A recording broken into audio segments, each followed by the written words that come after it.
Hey guys, it's Spacey Sims, and we are back with more Mystic Destinies, and we are reading, did I say weeding? We are reading show's epilogue, so we are on chapter 2, A Dark Precursor. Really? I mean, we already just got boned. I don't know what the hell's gonna happen now, but anyway. I'm waiting for Sho on one of the benches outside of Hagawara. He'll be done with his drama rehearsal soon, so we can go on a date. I'm playing a social game on my phone, glancing up every now and then at the passersby. That's when I see keys clatter to the ground in front of me. Instinctively, I reach for them at the same time as their owner does, but I'm just a moment faster. Oh, sorry. I start to offer the keys, but I notice one of my favorite anime characters attached to them. Oh, is that Mika? She's one of my favorite characters. I hold out the keys to see that their owner is actually a girl I've seen around campus before. Emmy! Ah, I love Emmy! Yeah, it is. She's awesome. She reaches out and takes the keys from me. Hey, you're Inara, right? Yeah, and you're Matsuda, right? You got it, Emmy Matsuda. So you like Advancing Titans too, huh? Matsuda, or Emmy, sits down on the bench next to me. I notice she has paint speckled all over her. Yep, I saw the movie a few months ago with my boyfriend. I giggle a bit, remembering how uncomfortable Sho was with the movie when he thought it was a romance. Things have changed so much since then. You have a boyfriend? Yeah, his name is Sho. He's really sweet. How do you even have time for a boyfriend? I can barely keep up with classes and art. Well, it wasn't really a choice. I told myself I didn't have time for a relationship over and over. But life is unpredictable. You can't choose when you fall in love. True. Besides, it got to a point where all I thought about was Sho anyway. Also true. It was harder trying to concentrate without him. True. Sounds like you really like him. I do. I love him so much, it's ridiculous. He must be a great guy. I wonder if it's the same Sho I know, though. Probably. He's pretty well known for a second-year student. I can't hide the pride in my voice as I babble about Sho. Then, as if appearing on cue, I see him walking up to us. I rise off the bench and rush to hug him despite myself. He takes me into his arms and I sigh, feeling more than comfortable. In the corner of my eye, I see Emmy turn her head away from us, scratching her cheek. A bit reluctantly, I step back from Sho. Hey, Emmy, what's up? He answers so casually that I almost feel betrayed. He's never mentioned Emmy before. I know I'm being silly, but it's not like Sho could ever tell me everyone he knows, but... Hi, Sho. So you're the same guy Inara's been gushing about? How do you two know each other exactly? That's simple enough. My brother hangs out with Shinji, so I tag along sometimes. Yep, Shinji has a lot of musician friends, so sometimes they hang out at her place or I meet them at gigs. Oh, makes sense. It's ridiculous, but I can't shake off this feeling of jealousy or betrayal or whatever it is. Get over it, girl. Of course, Sho had a life before me and a life outside of me. It's not like he and Emmy ever dated. At even the thought of the two dating, I feel suddenly irritable, but Emmy senses to pick up on it. Don't worry, Inara. The last time I saw Sho a month ago, he was completely bummed about some canceled date with his girlfriend. I bet that was you, right? Shinji said all he ever talks about is how great his girlfriend is since they got together. I mean, come on. Well, it's true, right? There's no need to be ashamed. I think it's important to say what you're thinking or feeling as much as you can. I fucking love Emmy. Besides, she's just as in love with you as you are with her. She was just talking about how great you were a second before you came. I think you guys are adorable, though. Art's my only love, and I'm fine with it staying that way for a while. Any negative feelings I had evaporate with Emmy's smile. Just like that, I can tell she's a really kind person. I'm a little nervous, but if she already knows Sho and Shinji... Emmy, do you want to hang out sometime? It could be with the guys, or maybe just us. Sure, I've got to get going now, but we should relax and watch some anime sometime. Emmy walks over to me and we exchange numbers. Then she steps back and waves. Alright, it was nice talking with you guys. I'll see you soon. Have fun. We watch as Emmy disappears into the distance before Sho pulls me close, a bit more aggressively than usual. Sho? I saw that cute little frown of yours, you know. What frown? When Emmy told you she'd hung out with us before? Were you possibly jealous? What's gotten into you? I think you've been hanging around too much with Shinji and Taku. Sho just laughs. There's no point in denying it. I'm sorry if I'm being mean, but I like the idea of you getting jealous over me. Oh? Why? Sometimes you can be so strong and independent. I feel like you don't rely on me. And you're so beautiful and smart and kind that I sometimes feel really insecure. Sometimes I think that someone's going to come take you away from me. So if you feel jealous, that means you love me, right? That you want to keep me all to yourself, just like I want to do with you. Oh, Sho. I need to take a moment. He's so freaking adorable. He's like this little lump of clay that you just squeeze and mold, and he's soft and squishy.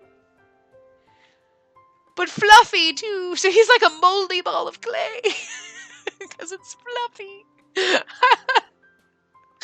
Oh my god. Anyway, after all this time, I didn't know he felt like that. I really blame this game and Amnesia Memories for making me soft and squishy.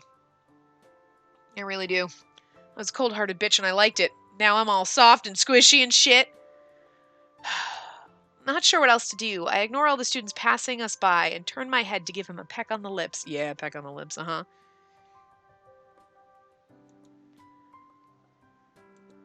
I don't know where you're getting these ideas about me from, but I'm just a normal woman. I need you in every way possible. Sometimes I feel like I need you just to be able to breathe. Huh? And I need you to need me like that too. That's simple enough, since I already do. Sho kisses me this time very lightly, just a quick brush of the lips. It leaves me wanting more, but I seem to have just remembered that we're on a campus sidewalk and not alone in the least. Let's get going to chow with them before I change my mind. Right. I take Sho's hand and we head off to go on a casual date in the Chowa district. I learned in the time since we started dating that Sho loves to take me out shopping. He likes to buy me so much stuff that it's usually more me trying to get him not to buy anything than actual shopping. I don't need anything, Sho, really. I'm trying to convince him to put back a white teddy bear he saw me glancing at. Are you sure? You look like you wanted this. Absolutely 100% sure, Sho. I just want to spend time with my boyfriend. Oh, right, yeah, okay. After that, we just go around window shopping and examining some of the amazing things Chowa has to offer. I keep stealing glances at Sho during the date, still not believing this handsome man is really all mine. What is it, Inara? Oh, it's nothing. All throughout the date, I keep thinking about how far we've been able to come in the few months since we've started going out. Things are going very well between us, but there's still some sides of Sho that I feel like he won't show me. Later on that afternoon, we're at a restaurant Sho wanted to take me to. This is new! In an area that is a heavy Phoenix population. Apparently the food here is really healthy and really good. I smile when he drops a bit of food on himself, blushes, and frantically tries to wipe the stain out. It's like he's always trying to be perfect for me, but I know there's more to him. Yeah, he's a little bit of a slob. And I want to know. I want to know it. I want to know it all so desperately, but he won't tell me. I sigh, unsure of what to do. I wish he'd stop thinking of me as this perfect goddess that he can't disappoint. It's me who doesn't deserve him, really, after all I put him through. Are you feeling okay, Inara? Yes, I'm fine. Why do you look so sad? I'm not sad. He's so considerate, and he really is the perfect boyfriend. Should I really tell him such a trivial thing and worry him? Just be honest. Actually, Sho, I was just thinking about how our relationship is pretty much perfect. Well, that's a good thing, right? Yes, but is there something I did wrong? No, well, not really. I was just thinking that I want to know more about you. I mean, I want to know everything, but I feel like you keep some things from me. I suddenly have a bad feeling wash over me. I ruined our date. I shouldn't have said this right now, if at all. I reach out and put a hand over his, forcing a smile onto my face. I'm just saying, don't try to take on everything by yourself either. And don't worry about being less than perfect. We all have flaws. I understand. Thanks, Inara. But the rest of the lunch feels awkward, and Sho seems lost in his own thoughts. After we finish eating, we prepare to head home for the day. We're walking hand in hand as usual when I see something that catches my eye. A small group of teenagers in a side alley. I almost ignore it, but then I hear one of them laugh. It sounds so cruel that I'm scared they're doing something to some poor animal. Sho, yeah, I see it too. We casually walk closer to the alley. I gasp when I see what poor creature the teens are heckling. A dark phoenix girl. The one who stalked me on Julius's order, to be precise. Sho seems to recognize her too. Sho seems to recognize her too. The hell just happened? Sho seems to recognize her too. Sho seems to recognize her too. Deja vu. A teenager roughly pushes the girl to the wall and she winces, but her expression doesn't change otherwise. I nod. Sho seems to recognize her too.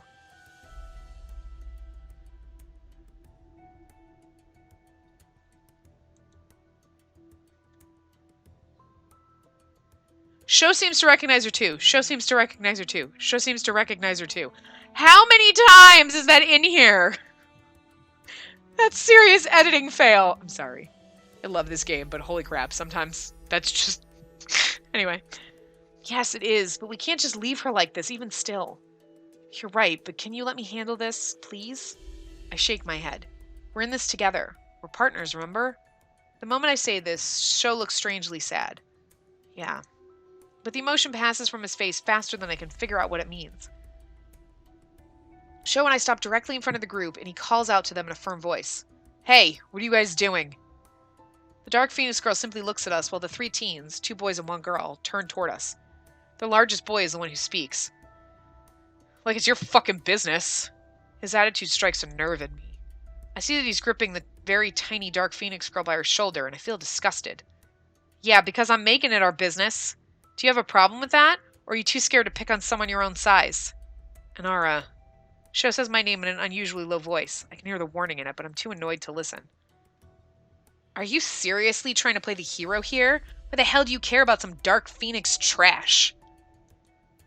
I instinctively look at Sho and can see from the side that his jaw's clenched, like he's trying not to say anything. But I'm not so noble. The only trash I see around here is you. But while I wasn't paying attention, the second boy, who hasn't spoken a word, has summoned a fireball. He throws it at me a second after I notice it, and Sho instinctively moves to protect me. The fireball hits him and dissolves into his fireproof clothing. That's when I feel an arm around my throat and something sharp and metal pressing against it. Inara! Somehow the teenage girl managed to get behind me while we were distracted. You better let me go right now or I swear you're gonna regret it. Despite my bold words, I'm scared to death. A flicker of a wrist could end me. And without my gear crystal activated, unleashing my power while emotionally unstable could end up killing everyone. I'm the one who's in control here. Don't try and mess with my head with your idle threats. Don't you dare hurt her, or I swear. Sho's voice trembles, and I can't tell if it's with fear or anger. No one dares to move for just a moment. But then a black ball of fire shoots out of nowhere and hits the girl behind me. She drops her knife with a horrified screech, and I take the opportunity to elbow her in the stomach and run toward Sho. I look at the Dark Phoenix girl and see a faint smile on her face. In all the confusion, there's a flash of bright light, and Sho stands there as his true self. Get that. Hello! A Dark Phoenix. The 2 guys seem completely stunned as the girl continues to shriek. They both look at Sho in fear, and one flat out runs, screaming for Sho to get away from him. The other one seems rooted to the spot. You're one of the freaks! I'm a Dark Phoenix, yes. But we're not freaks. I'm giving you one chance to take your friend and run before I kill her for touching my girlfriend. Kill? I don't know whether or not he means it, and it worries me, but I'm really happy he feels that way. The boy decides to pick option A and takes his girlfriend's arm. He pulls her along, and they both run away. But now, though, there's a huge commotion on the street, especially at seeing a winged Sho. Are those rings real?